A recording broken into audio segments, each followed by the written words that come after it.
The European Association of Hospital Pharmacists is developing statements of hospital pharmacy that will provide the agreed benchmark to which all health systems in Europe should strive to achieve. EAHP's annual congress is a unique gathering of the profession and its interested stakeholders.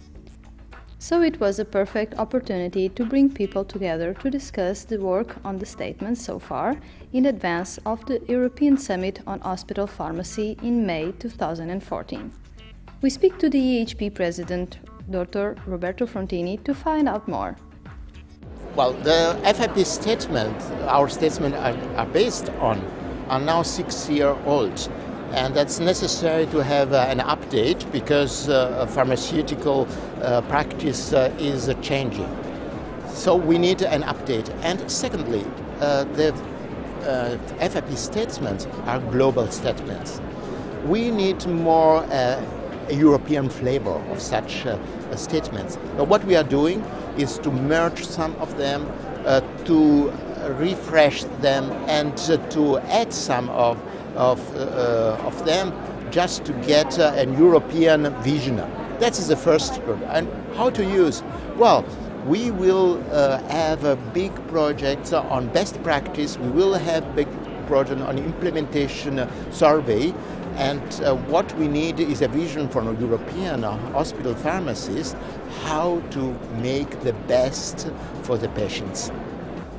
Nowadays is very important to have a collaborative process and to have something where not only hospital pharmacists but also other healthcare professionals and more our patients, our targeting group, are giving their feedback to what we think as hospital pharmacists to be the best practice. That's why we started with a Delphie process. The Delphie process is a communication and review, structured and externally facilitated. This is why we should avoid any bias by hospital pharmacists alone. So we started in January with 2 rounds of Delphie process, reviewing the statements and looking on the level of agreement in a structured way. We decided to do this to get really objective outcomes. And at the end, we will have a vote on the summit in May. And that's very important. In the vote, we will have half of the vote by our members, which is hospital pharmacists, and a quarter by patient groups, and a quarter by health professionals, nurses and doctors, physicians. And we will weight the votes in the way that you get that balance, which means half, quarter, quarter. What does it mean? That hospital pharmacists will never be able, because we need an agreement of at least 75%, we will never be able to have an opinion without support by other groups. And the opposite is as well.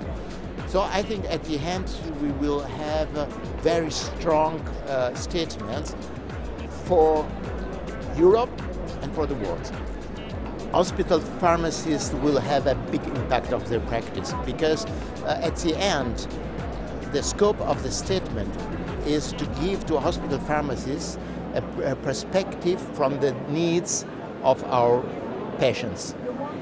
And this way of thinking will change the practice because we have to take now the perspective of the patients. It will be a step-by-step movement. We are not expected to change the world in one day. But if you have the right vision, the right goal, you will make the small steps. And I think that other initiatives by EAHP will help hospital pharmacists to move in the right direction. Okay, for reviewing the statements and to build the European statements on hospital pharmacists, we decided, the group and the board of EAHP decided to use as a basis the FIP Basel statements, the 75 Basel statements. And the group to whom I want to everyone, to every member of the group, I want to thank, because they did a wonderful job. We looked through all the 75 Basel statements, and we tried to choose those who were most important for hospital pharmacy activity and those who means a lot for patient outcomes. So we select the statements, the most important statements. We delete others that we thought that would not be good for European hospital pharmacy, because the Basel statements are for all the world. So we cut some, we merge others, we put in another position, we add some new because we found that there were some gaps on the Basel statements, and we did our work based on these premises. Why we do it, to whom we do it, how we do it, and what we do. That was our questions to answer to the aims of hospital pharmacists in Europe. So the essential features of the Delphie process are that we're working with a group of experts, people who know about the topic already. And the idea is that they'll have a discussion, a conversation, either face-to-face or, in this particular case, electronically in a discussion group. There are several rounds of discussion. The idea being that the experts are anonymous to each other. Nobody knows who is talking electronically, and equally those discussions are facilitated. So if somebody says that they agree or they disagree, they'll be asked why they agree, or in particular why they disagree.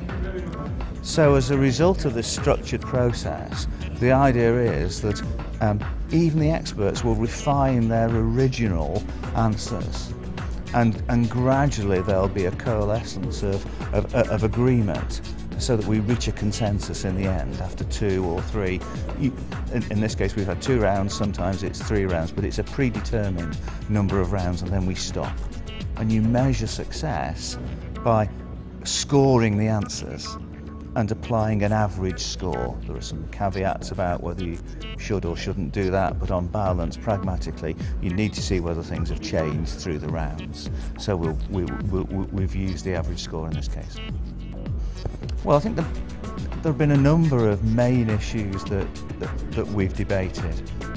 I think first of all the thing to say is that we had a predetermined 2 rounds, and we've completed those 2 rounds, and we have got much better consensus now than we had at the start. So on the basis of how we can measure this, things have reached, you know, the process has worked, and we're much closer to a consensus now than we were. I think there have been a number of interesting things. So first of all, it's clearly tricky to do this across the different countries across Europe. People have different perspectives. I think that debate's been quite interesting.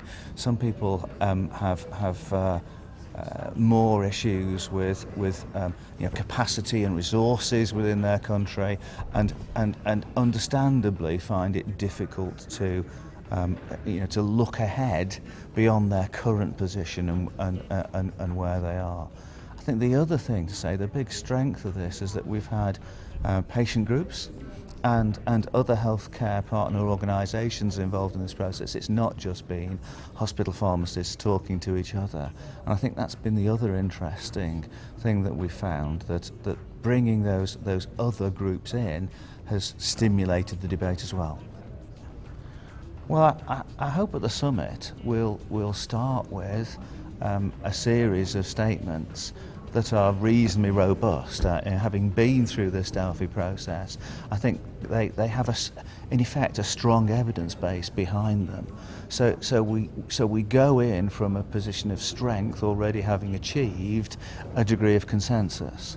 There's a small number of statements that we perhaps need to discuss and debate further, and that, I think, it's now right to do that face to face rather than electronically and anonymously. I think it's we're already seeing that the environment of the anonymous online process has in a number of instances with the statements, reached the point at which doing that again won't help anymore. We need to sit down face to face now, and I think the other thing we'll see at the summit is again more interaction from patient groups and from partner health organisations. Understandably, people from those two constituencies know less about hospital pharmacy than the hospital pharmacists do, and face to face it will be possible to encourage their participation, their question asking, and for us to get their views. It will be easier to do that face to face, I think, than online. Easier for them to contribute actively.